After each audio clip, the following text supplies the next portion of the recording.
भोपाल की त्रिशा शर्मा मौत मामले में मध्य प्रदेश हाईकोर्ट ने बड़ा फैसला दिया है। हाईकोर्ट ने त्रिशा के साथ गिरिबाला सिंह को दी गई अग्रिम जमानत को रद्द कर दिया है। अब गिरिबाला सिंह पर गिरफ्तारी की तलवार लटक रही है। दूसरी ओर त्रिशा के पति समर्थ को अपनी कस्टडी में लेते हुए सीबीआई ने जांच तेज कर दी है।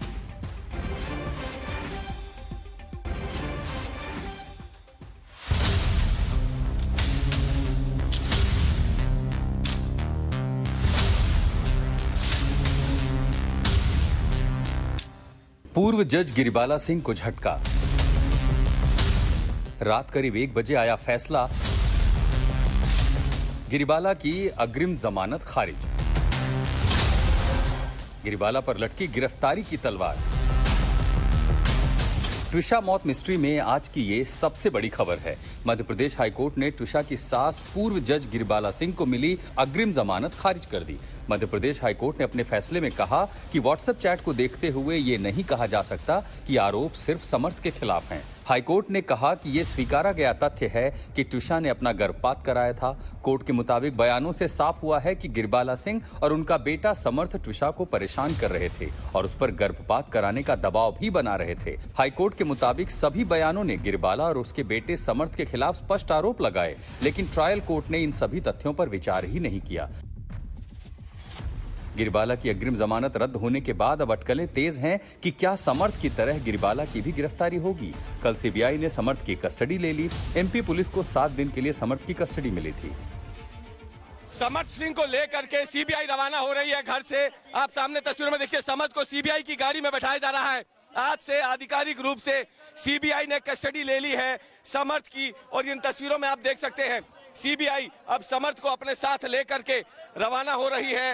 ये तस्वीरें हैं उस गाड़ी की जिसमें समर्थ है। ये देखिए आप, समर्थ को लेकर सीबीआई की टीम रवाना हो गई है यहाँ से, और ये हम आपको तस्वीरें दिखा रहे हैं कि समर्थ को लेकर सीबीआई जो है अब यहाँ से रवाना हो रही है। आप तस्वीरों में देखिए, सामने समर्थ बैठा हुआ है, सीबीआई के अफसर यहाँ मौजूद हैं, और सीबीआई जो है अब समर्थ को लेकर रवाना हो गई है, क्योंकि कस्टडी सीबीआई को आज दोपहर को मिल गई थी समर्थ की। कटारा हिल्स पुलिस थाने की कस्टडी में अब तक समर्थ था, लेकिन अब सीबीआई ने जांच के दूसरे ही दिन समर्थ को कस्टडी में लिया है और समर्थ को लेकर के सीबीआई अब रवाना हो गई है।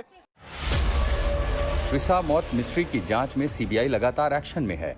कल हाईटेक मशीनों से सीबीआई ने गिरिबाला के घर की जांच की। फारो फोकस नाम की मशीन से घर की 3D मैपिंग की गई।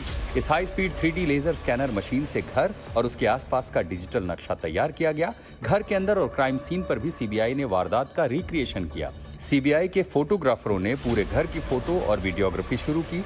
बताया जाता है कि समर्थ को लेकर सीबीआई उस सीढ़ी के पास भी गई जहां से उसने त्रिशा को नीचे उतारा था। कि आप देख सकते हैं सीबीआई की टीम है जो साथ में इक्विपमेंट्स वगैरह लेकर के यहाँ पे आई हुई है, और यहाँ पे हम आपको दिखा रहे हैं कि कैसे सीबीआई के जो अधिकारी जो तकरीबन 3 घंटे तक गिरिबाला सिंह और समर्थ सिंह के घर पर रहे, वो अब यहाँ से रवाना हो रहे हैं। 12 मई को भोपाल के इसी कटारा हिल्स के घर में मॉडल और एक्ट्रेस त्रिशा शर्मा का फंदे से लटका शव मिला था।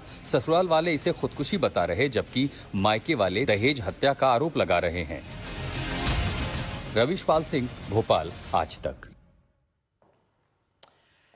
रवीश पाल सिंह मेरे सहयोगी जुड़ गए हैं तमाम जानकारी के साथ। रवीश, क्योंकि अब गिरिबाला की अग्रिम जमानत याचिका खारिज हो चुकी है, कब तक गिरफ्तारी संभव है? देखिए, ये तकनीकी रूप से सीबीआई फिलहाल इसका परीक्षण कर रही है, क्योंकि देखिए जमानत याचिका रद्द हो जाने के बाद साफ तौर पर जो पहला एक्शन होता है वो गिरफ्तारी का ही होता है। लेकिन क्योंकि एक रिटायर्ड जज है गिरिबाला सिंह, और वर्तमान में कंज्यूमर फोरम में भी वो रिटायर्ड जज के तौर पर बाकायदा काम कर रही हैं, तो सीबीआई इस तकनीकी पहलू का जरूर इस वक्त ध्यान रखे हुए है, और इसीलिए अभी तक भले गिरफ्तारी नहीं हुई है। कुछ देर पहले गिरिबाला सिंह घर से बाहर निकली थी, उन्होंने जो स्ट्रीट डॉग से उन्हें खाना खिलाया था अपने घर के बाहर, लेकिन इस बीच में आपको बता दें कि अभी तक सीबीआई पहुंची नहीं है गिरिबाला सिंह के घर पर। लेकिन अग्रिम जमानत याचिका रद्द हो जाने के बाद तकनीकी रूप से सीबीआई के पास अब यह विकल्प है कि वो आरोपी को गिरफ्तार कर सके, क्योंकि गिरिबाला सिंह एक आरोपी है, सह आरोपी है इस मामले में। तो जाहिर सी बात है, बेटा उनका सीबीआई की हिरासत में कल तक के लिए है ही। अब गिरिबाला सिंह पर गिरफ्तारी की तलवार लटक रही है, लेकिन उनके रिटायर्ड जज होने का और वर्तमान में कंज्यूमर फोरम की जज होने के चलते सीबीआई के सामने फिलहाल कुछ तकनीकी पक्ष है जिनको वो स्टडी कर रही है, और बताया जा रहा है कि उसके बाद सीबीआई किसी फैसले पर पहुंचेगी। लेकिन इतना जरूर तय है कि इस अग्रिम जमानत याचिका के रद्द होने के बाद गिरफ्तारी की तलवार गिरिबाला सिंह पर जरूर लटक रही है, क्योंकि हाईकोर्ट ने जमानत याचिका रद्द करते समय जो ऑब्जर्वेशन दिए हैं वो भी काफी सख्त है। उन्होंने साफ कर दिया है कि गिरिबाला सिंह और समर्थ सिंह ट्विशा को अबॉर्शन करने के लिए लगातार दबाव बना रहे थे। ट्विशा के शरीर पे चोटों के जो निशान है उनका जवाब आरोपी पक्ष की तरफ से सही नहीं दिया गया, और यहां तक कि ट्रायल कोर्ट की कार्यप्रणाली पर भी सवाल खड़ते हुए हाईकोर्ट ने कहा कि जिस स्थितियों में जमानत दी गई है वो होना नहीं चाहिए था, क्योंकि कई सारी जो जांच की स्थिति है, जो सबूत पास में मौजूद हैं और जो आरोप लगातार लग रहे हैं, उसे देखते हुए कम से कम ये जमानत नहीं मिलनी चाहिए थी। लेकिन इसके बावजूद भी ट्रायल कोर्ट से जमानत मिली है। तो कुल मिलाकर के हाईकोर्ट ने स्पष्ट कर दिया है कि गिरिबाला सिंह और समर्थ सिंह फिलहाल इस मामले में न केवल दोषी है, बल्कि गंभीरता से जांच इस पूरे मामले की होनी चाहिए, और इसीलिए अब सीबीआई बस इस तकनीकी पहलू पर स्टडी करने के बाद ही किसी फैसले पर पहुंचेगी। और इतना जरूर तय है कि गिरफ्तारी गिरिबाला सिंह की इस तकनीकी पहलू बहुत बहुत शुक्रिया तमाम जानकारी के लिए आपका।